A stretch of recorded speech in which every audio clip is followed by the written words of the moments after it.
back is doing fine. I'll be fine. But we came out very dominant. Obviously we know they were going to play with a sense of desperation, and we want to be the harder playing team.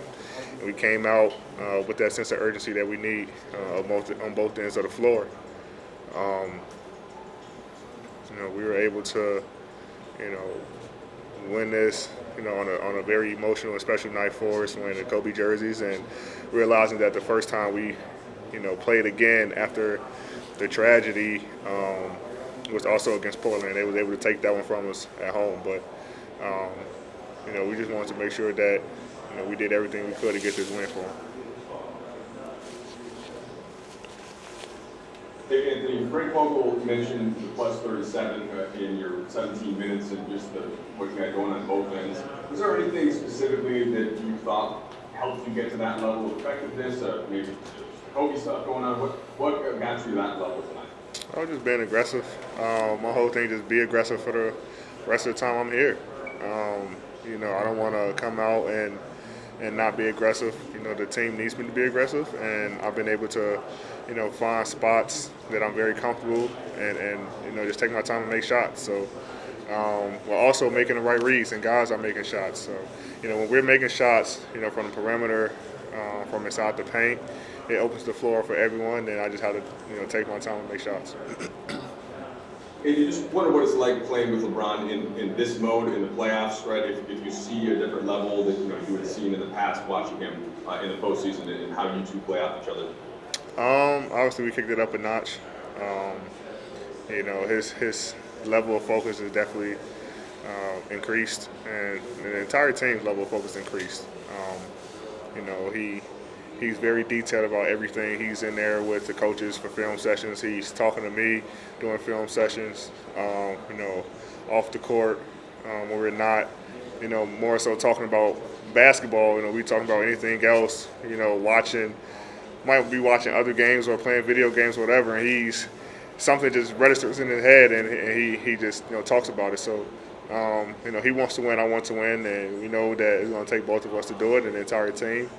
And so we're just trying to continue to find ways to get better, even after, wins like this. There's always something that we can get better at for Game 5. And, I'm pretty sure that he's going to have a list of things for me tomorrow and for our team. And so as the coaching staff, we try to get better.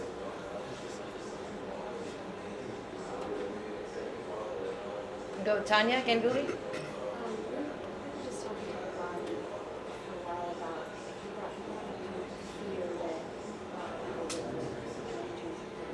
I didn't hear that. The fear that black people comes from. Mm-hmm. And describe himself as the hero of the wall, so police car run if they heard the sirens. I just wondered, from your experience growing up in Chicago, what did you associate the police with? What was your experience? Obviously, growing up in the inner city, what Bron said is kind of the truth. I was, fortunate to, have everything I needed at home. I had a basketball rim in my backyard. Both my parents was there. Both my parents worked, had cars. Were able to go to a school outside of the inner city.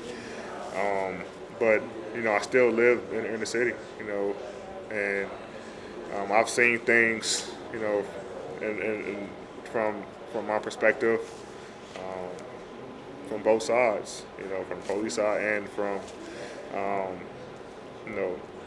the black side, and it's just, I don't know, it just has to get better, honestly. But like Bron said, like growing up, you see things that kind of make you afraid of the police, for sure, and it kind of just stays with you as you grow up. And then obviously the things that's going on now and happened today, with Jacob Blake, which is totally unacceptable.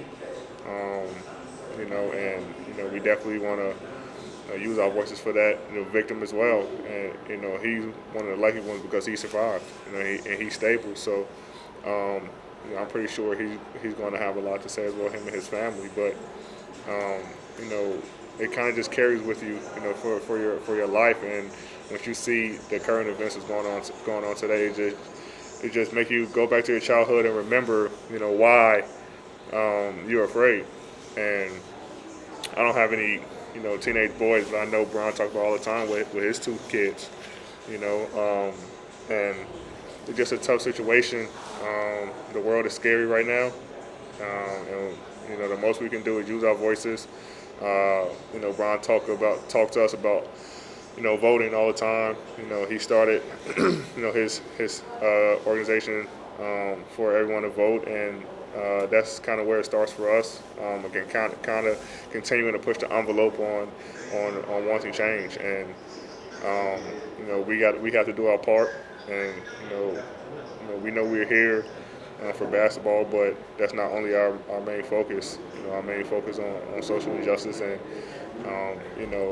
we're lucky to have a ton of guys who are public figures. Like Brian, CP, all these guys who always on the forefront and speaking out and able to kind of guide the younger guys. And steer them in the right direction and kind of follow their lead. So, and we're fortunate as an organization to have one on our team who loves to go out there and put his foot forward, and we kind of just follow his footsteps and kind of make sure that we're doing the right things as well.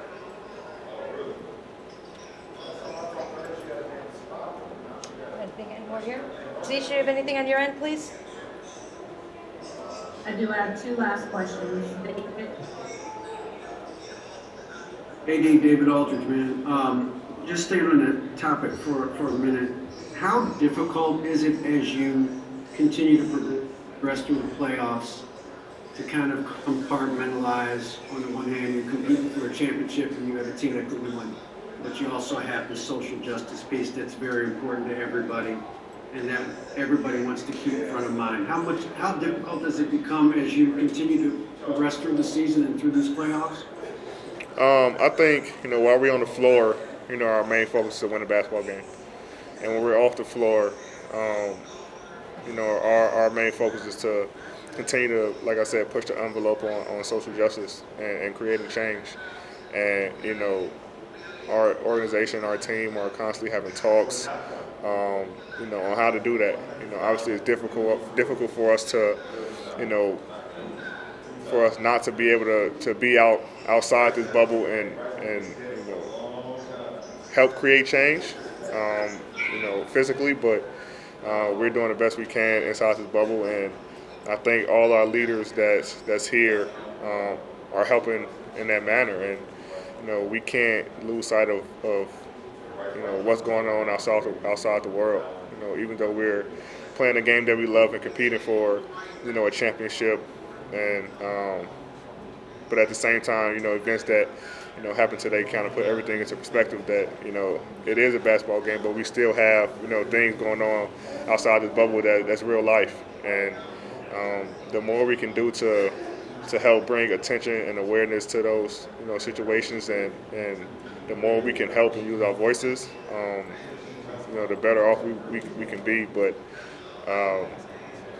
we try to keep everything into perspective, and when we're not on the court, our minds are definitely trying to figure out ways to help